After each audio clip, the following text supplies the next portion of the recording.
के शर्मा जी कांग्रेस के नेता हमारे साथ हैं। वो सोच रहे हैं कि आज तो मेरा दिन है, ये मेरे पास सबसे लास्ट में आ रहे हैं, इनको तो आज मेरे से शुरू करना चाहिए था। शर्मा जी, हरियाणा में कितनी सीटें और जम्मू कश्मीर में जो कहा जा रहा है कि मतलब चर्चा का विषय बन रहा है कि आपके साथ जो नेशनल कॉन्फ्रेंस है कहीं इधर उधर पलटी ना मार दे, ऐसे कोई चांस हैं? ऐसा कोई चांस नहीं। सबसे पहले तो मैं शिवम त्यागी जी को और यहाँ के सब पहले को जलेबी खिलाना चाहता हूँ क्योंकि आपने राहुल गांधी जी का जलेबी आपने सुना ही होगा। फैक्ट्री वाली या हलवाई वाली? भाई खुश होने के लिए जलेबी देना जरूरी है। और सबसे पहले उन्होंने आज हमारे अवधेश जी बताया कि व्हाइट कपड़ा पहने हैं, तो देखिए हमारे इंडिया में ट्रेंड है कि या तो व्हाइट कपड़ा जब डेथ हो जाती है किसी की तब सब व्हाइट कपड़ा पहन के जाते हैं। तो मुझे लगता है भाजपा की जो डेथ हुई है वो आज व्हाइट कपड़ा शिवम जी पहन के भाजपा की डेथ तक चलेगा, मतलब इतना उत्साह जो है मतलब अब आप देखिए अवधेश भाई, ये देखिए ये कौन वहां मुख्यालय में अभी से नाच गाना चल रहा है, ये भाजपा की डेथ बता दिए। अच्छा अवधेश भाई ये बताइए कि 2014 के पहले हरियाणा में बीजेपी कहीं थी नहीं अपने बूते पे, 14 में पहली बार इतिहास रचा उन्होंने, 19 में उन्होंने उस इतिहास को रिपीट कर दिया, नॉन जाट को सीएम बनाते हुए 10 साल सरकार चला ली, 10 साल की एंटी इनकम्बेंसी के बाद वहां उनकी सत्ता जा रही है। क्या ये बीजेपी की डेथ है? नहीं देखिए, अगर जाती है तो मृत्यु गाथा पार्टियां लिखती है, हम लोग किसी की मृत्यु गाथा नहीं लिखते हैं। लेकिन देखिए 2014 से ही इस भारतीय जनता पार्टी के चुनाव प्रदर्शन की गणना ठीक रहेगी, क्योंकि 2014 में देश ने एक पैराडाइम शिफ्ट लिया था। पैराडाइम शिफ्ट मतलब पूरे नॉर्थ इंडिया, उत्तर भारत, पश्चिम भारत, पूर्वी भारत, जहां भी भाजपा के जनाधार था और नरेंद्र मोदी के नेतृत्व में 10 साल में यूपीए ने जो एक मुस्लिम परस्त नीति बनाई थी उसके विरुद्ध देश में विद्रोह था। और वो मोदी जी के जब सामने आए तो सभी ने अपना मतभेद भुला करके, और आपको खुद पता होगा कि विदेशों से भारी संख्या में लोग आए, देश में काम करने वाले लोगों ने नौकरियों से छुट्टी लेके अपना पैसा खर्च करके चुनाव प्रचार किया। वो एक अद्भुत चुनाव था। तो वहां से उस मोमेंटम को बनाए रखना ये बीजेपी की जिम्मेवारी थी कि किस कारण से हमको मिला है, जो लोग हमसे जुड़े हैं उनका हम ध्यान, उनकी भावनाओं का, उनके जीवन का ध्यान रखते हैं कि नहीं रखते हैं।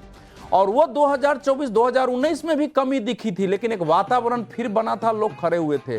2024 में अयोध्या में 22 जनवरी की प्राण प्रतिष्ठा के बावजूद देश में एक वातावरण बना, लेकिन आपने देखा हरियाणा में, उत्तर प्रदेश में, महाराष्ट्र में, राजस्थान में और कई राज्यों में अपने ही लोग में वो उत्साह नहीं था, निराशा थी, नाराजगी थी।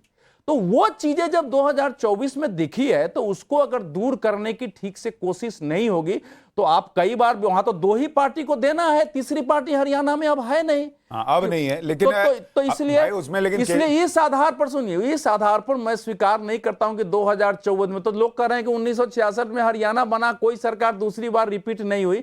भैया मध्य प्रदेश में ये बैठे हुए हैं, 1977 के बाद 2 बार कोई सरकार नहीं बनी और आप 2003 से चला रहे हैं, बीच में 1.25 साल 1.5 साल को छोड़ के। गुजरात में भी 1977 के बाद की, एक सेकंड, परिस्थिति देखिए, और गुजरात में आप 2000 मतलब 1995 से आप सरकार चला रहे हैं।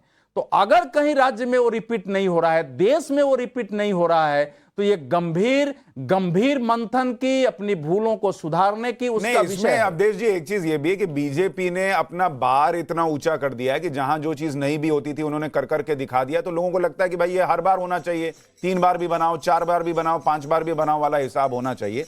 लेकिन उसमें केजी सुरेश साहब एक सवाल ये भी, और मैं दर्शकों को बता दूं सिर्फ 8 मिनट बचे हैं, पहला रुझान आने में सिर्फ 8 मिनट बचे हैं, और उसके बाद जो आप ये 000 देख रहे हैं ये घूमना शुरू होगा। और सबसे पहले रुझान जो है वो आप टाइम्स नाउ नवभारत पर देखेंगे।